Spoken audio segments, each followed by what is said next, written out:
Continuamos con más de La Noche con José Luis Solórzano, en vivo por Órbita TV.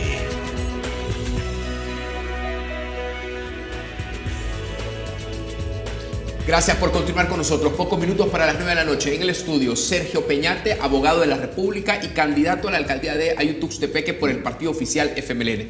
Sergio, hemos visto en redes sociales cómo tú posicionas y das seguimiento a todo lo que está ocurriendo en Venezuela. Pero es importante que tú nos aclares o nos des tu visión por qué es importante Venezuela, El Salvador, por qué estamos sobreexpuestos a Venezuela y continuamente nos están informando de lo que está pasando en Venezuela. Bueno, primero decir, licenciado Solórzano, de que voy a dar una opinión, digamos, personal para que no se vaya a malinterpretar y se diga que es una posición, digamos, oficial. La posición oficial del partido la deja presentada nuestro secretario general, el compañero Medardo González. Lo que yo creo, lo que pienso sobre el tema de Venezuela es que debemos de respetar la soberanía del pueblo venezolano, para empezar, ¿verdad? Es decir, Venezuela no es El Salvador, Venezuela tampoco es Estados Unidos, Venezuela es Venezuela. Y Bolívar, cuando Bolívar impulsó su lucha por la independencia de la Gran Colombia, ¿verdad? Que no era solo Venezuela, sino que si damos una ojeada en los libros de texto de historia de América Latina, nos vamos a dar cuenta de que Bolívar y los patriotas, hombres y mujeres que le acompañaron, o sea, cuando lucharon por Ecuador, Panamá, Colombia, Perú, Bolivia, que es como toda esa zona donde Bolívar principalmente se movió y proyectó la Gran Colombia, por eso le llamaban la Gran Colombia, lo que planteaba era eso, una vida soberana, independiente, donde pudieran tener una autodeterminación como pueblo. Entonces, yo sí pienso que debemos de respetar esa autodeterminación del pueblo venezolano, no tratar de inmiscuirnos de formas que van más allá de una expresión de solidaridad, ya sea si yo estoy a favor o en contra. O sea, uno puede tener una expresión, digamos, contraria al gobierno de Nicolás Maduro, pero no debe de pasar o de convertirse en una forma de injerencia.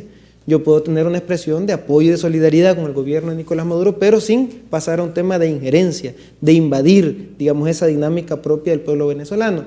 Lamentablemente hemos visto cómo algunos medios, digamos, han planteado una cara de la moneda y alguna gente, pues, que es muy susceptible a consumir, digamos, esos productos mediáticos, no logran, digamos, ampliar su criterio y darse cuenta de la otra cara de la moneda. Por ejemplo, se dice, hay gente que ha muerto, digamos, en algunas de las protestas que han habido en Venezuela.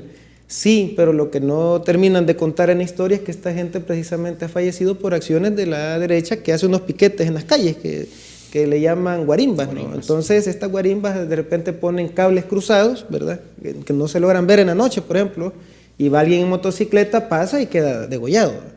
Entonces, esta persona, porque murió, por una acción del régimen, como dicen algunos analistas de la derecha, o por una acción de esta guarimba que se puso ahí, hizo un bloqueo de calle y dejó ese cable ahí cruzado para obstaculizar el tráfico. Entonces, creo que en este tema debemos de respetar mucho, digamos, la dinámica del pueblo venezolano y tratar de ampliar nuestro criterio buscando y recolectando la mayor cantidad de información para entender mejor el tema, porque es un tema muy, muy complejo, tiene que ver con el tema de los recursos naturales, que muchos hay en Venezuela, y no debemos tampoco de encasillarnos ahí. Yo sí creo que también como país, como pueblo salvadoreño, debemos de ser respetuosos, decía, de la dinámica del pueblo venezolano y entender que también tenemos nuestra realidad nacional y que debemos también de enfocarnos en esa realidad nacional. Comprendo. ¿Cuál cree usted que puede ser una relación de la política exterior de Estados Unidos hacia Centroamérica y la situación de Venezuela? Ninguna. O sea, El Salvador se llama República del Salvador en América Central, ¿verdad? Venezuela está en Sudamérica. La relación de El Salvador con Estados Unidos tiene su propia dinámica y la relación de Venezuela con Estados Unidos tiene su propia dinámica. Sería muy aventurado querer en el análisis forzarnos que situaciones que se den en El Salvador tienen que ver con la situación de Venezuela, pues, o porque alguien expresó una opinión de apoyo o en contra de lo que pasa en Venezuela, que eso es lo que ha obligado a que se dé alguna situación en nuestro país. Sería muy aventurado, sería muy irresponsable académicamente hablando, políticamente hablando, filosóficamente hablando. O sea, Estados Unidos tiene su dinámica, el gobierno de Estados Unidos, porque a veces decimos Estados Unidos, pero nos estamos refiriendo al gobierno, y no necesariamente a la población estadounidense, que es mucho más diversa y pasan muchas cosas, y también ya vimos lo que pasó en estos días recientemente, donde hubo una manifestación de la supremacía blanca, ¿verdad? Incluso alguien atropelló y mató a unas personas que estaban en contra de esa expresión esa expresión fascista, digamos, dentro de la sociedad estadounidense. Entonces, por eso digo yo el gobierno, porque la población de Estados Unidos tiene otra dinámica, es diversa, es diferente, es muy solidaria en algunas partes. Entonces, yo sí pienso de que el gobierno de Estados Unidos tiene su manera particular de plantearse su política internacional, y sinceramente no creo que vayan a sojuzgar a El Salvador por la situación de Venezuela ni a ningún otro país. Sería como pensar de que van a sojuzgar a Irán por lo que está pasando en Siria, o a China por lo que está pasando en Corea, o no sé. O sea, Estados Unidos tiene una manera muy pragmática también de ver las cosas en cuanto a política internacional. Es que exclusivamente eso desayunábamos esta mañana con los periódicos, donde se hacían valoraciones en donde se suprimía un programa humanitario para menores de Centroamérica que ha terminado y logró beneficiar del 2012 a la fecha aproximadamente a 3.200 niños que viajaron solos a Estados Unidos para reunirse con sus padres. Pero está bien, yo he entendido lo que usted me ha dicho esta noche. Sin embargo, el presidente Maduro explicó que El Salvador puede ser... Perdón, solo por el programa este que usted planteaba, yo vi también la nota. CAN. Sí.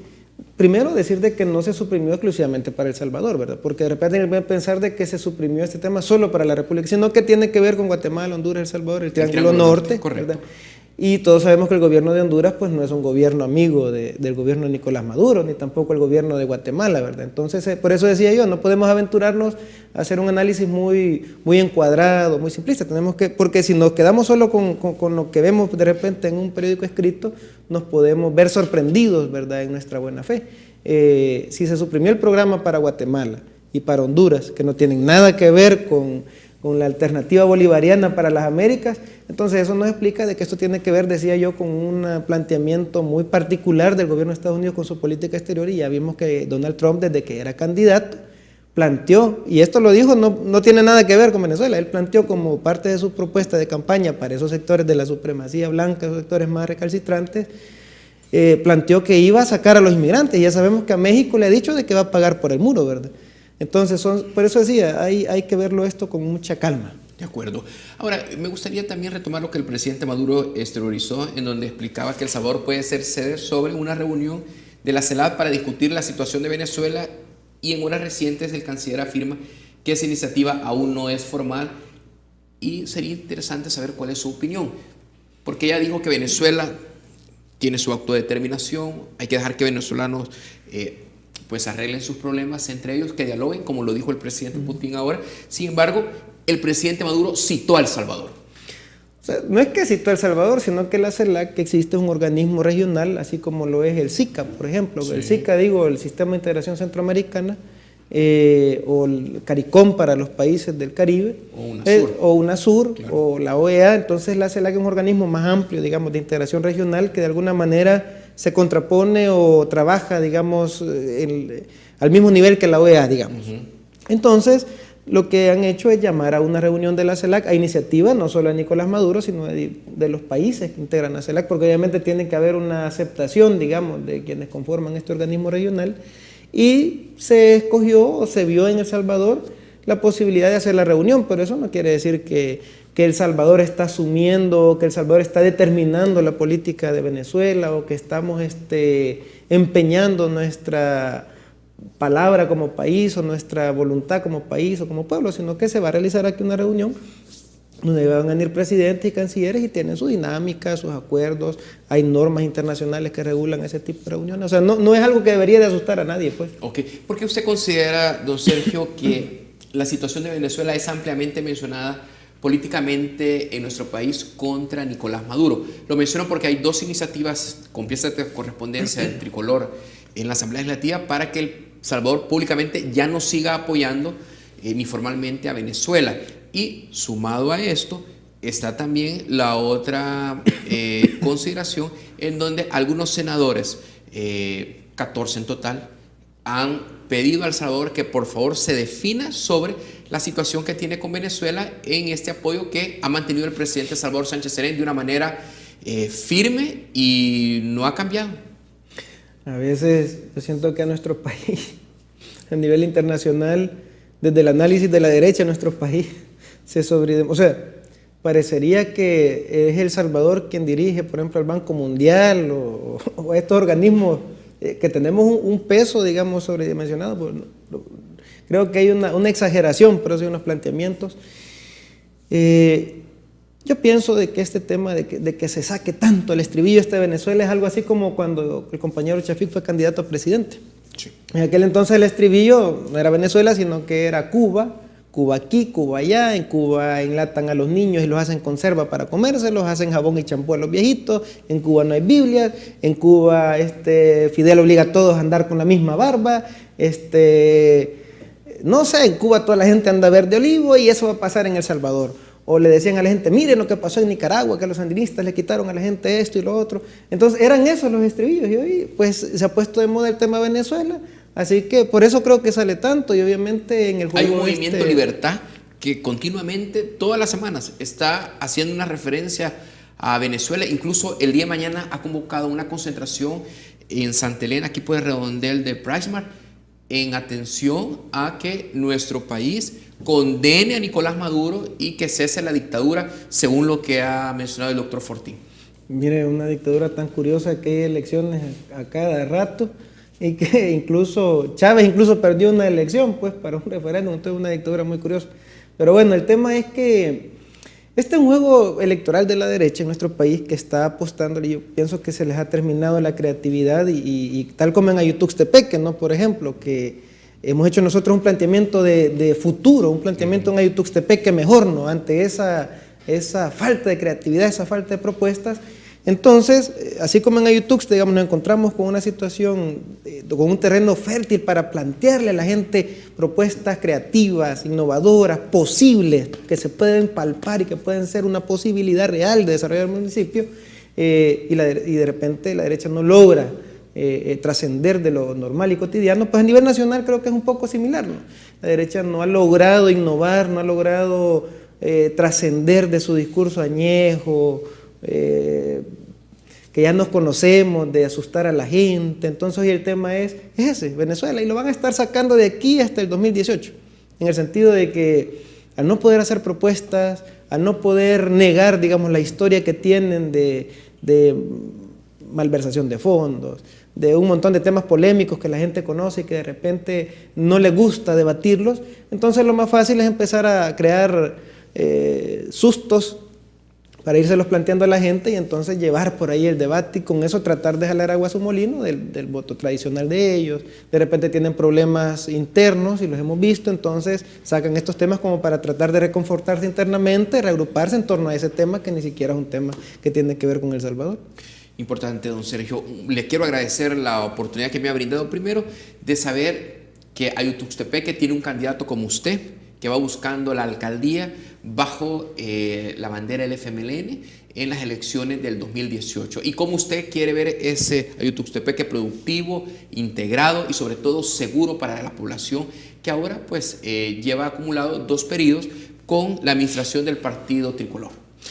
Yo agradezco la oportunidad, licenciado Solórzano, porque son espacios importantes, vitales. Es bueno que los medios abran esta oportunidad y en este caso Órbita TV se agradece enormemente porque nos han permitido trasladarle a la gente de Ayutuxtepeque este mensaje, fíjense ustedes, de esperanza, este mensaje innovador, pero sí, sobre todo este mensaje posible. O sea, no le estamos planteando a la gente astralidades que vamos a hacer un reactor nuclear en Ayutuxtepeque o que vamos a construir un río para hacer un puente. No, le estamos planteando a la gente en Ayutuxtepeque, en la Escandia, en la Bonanza, en la Santa María, en la Herrera, en la Santísima, en los Llanitos, en el Zapote, en la zona de Mariona. Le estamos planteando una posibilidad real de desarrollarnos, de crecer, de ir al futuro con un Ayutuxtepeque mejor. De acuerdo. El centro penal La Esperanza, Mariona, es de Ayutuxtepeque. Corresponde a la circunscripción territorial de Ayutuxtepeque. Comprendo. Muchas gracias, señor Sergio Gracias Peñate. A usted, licenciado Solórzano. Vamos a estar muy de cerca con esto de la campaña y sabemos que en enero pues comienza ya la actividad más de fondo en busca de la pues silla edilicia en Ayutuxtepeque, señor. Muchas gracias a usted, muchas gracias. Buenas noches. Amigo Teniente, gracias por la sintonía.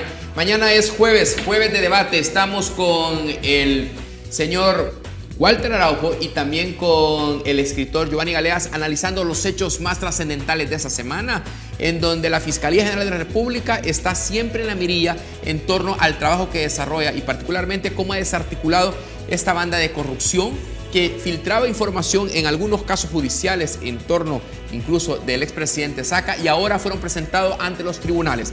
Vamos a evaluar el trabajo que hace la Fiscalía y los méritos que tiene Douglas Arquímedes Meléndez. Eso va a ser mañana en Órbita. Muy buenas noches. Órbita TV presentó La Noche con José Luis Solórzano. En vivo por Órbita TV.